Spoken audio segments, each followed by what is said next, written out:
To be born in a free society and not be born free is to be born into a lie, wrote author James Baldwin of his Harlem upbringing. Certainly every major ethnic group in New York has suffered through and overcome their times of oppression on their road to fulfilling the American dream. But for Black New Yorkers who have faced much prejudice and racism, it has been much more of a long and arduous struggle. There were blacks in New York before the British, before the Irish, before the Italians, before anyone Jewish or Catholic arrived. Yet blacks were the last to become full citizens of New York. The history of New York's blacks is one of struggle and triumph.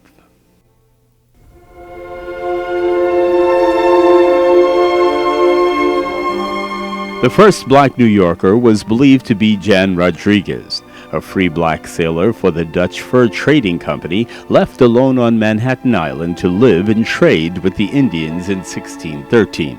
In 1625, more blacks arrived in New Amsterdam involuntarily, when the West India Company imported slaves from Africa to help build the city. The slaves are the first municipal workforce. They really provide the labor to take what was at one point just Native American trails, narrow trails, and widen them. The road that we know most famously is Broadway was widened by the slave workers. They also cleared the shoreline so that the ships could come in. They cleared the land for the houses. They also cleared the land for the farms. The area that we know as Harlem in Manhattan today was once the Harlem Forest. And it's really the slave labor that cleared the lumber and the timber from the Harlem Forest.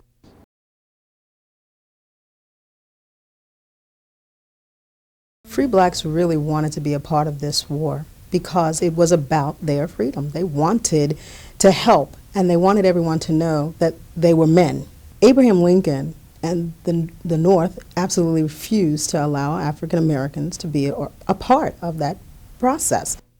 Ironically, the Confederacy recognized the importance of blacks as a part of their overall military force much earlier than the North did, and the South saw that if, first of all, the black population continued to run and operate the farms and operate the economy, etc., more whites could in fact be released for military duty. They also, though, saw that it was advantageous for them to arm some percentage of the black population in order to basically bring them into the military as part of the military force.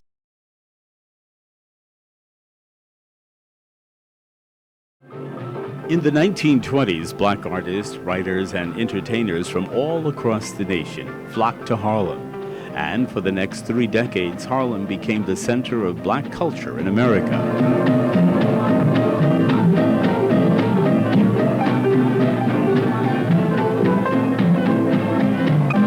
The 1920s, Harlem became the mecca for black America.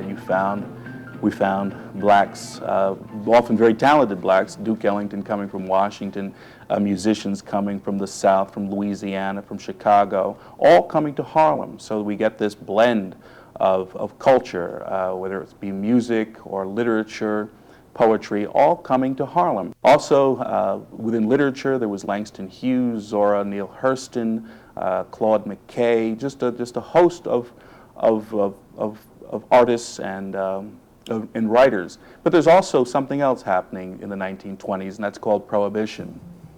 And this absence of this prohibition against alcoholic beverages really helped spawn speakeasies, and very often whites from downtown were looking for places to go and places where they could have entertainment, which included liquor, and Harlem became a major force there.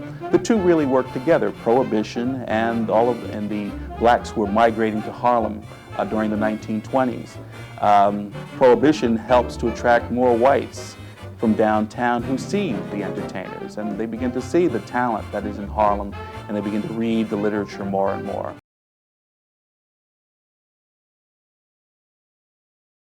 Perhaps more than any other ethnic group, Black New Yorkers have had to overcome more obstacles in making their contributions to the history and heritage of New York City. They have, for close to 4 centuries, faced much prejudice and racism, and yet have succeeded in many fields of endeavor with all odds against them. It is a struggle that in many ways continues to this day.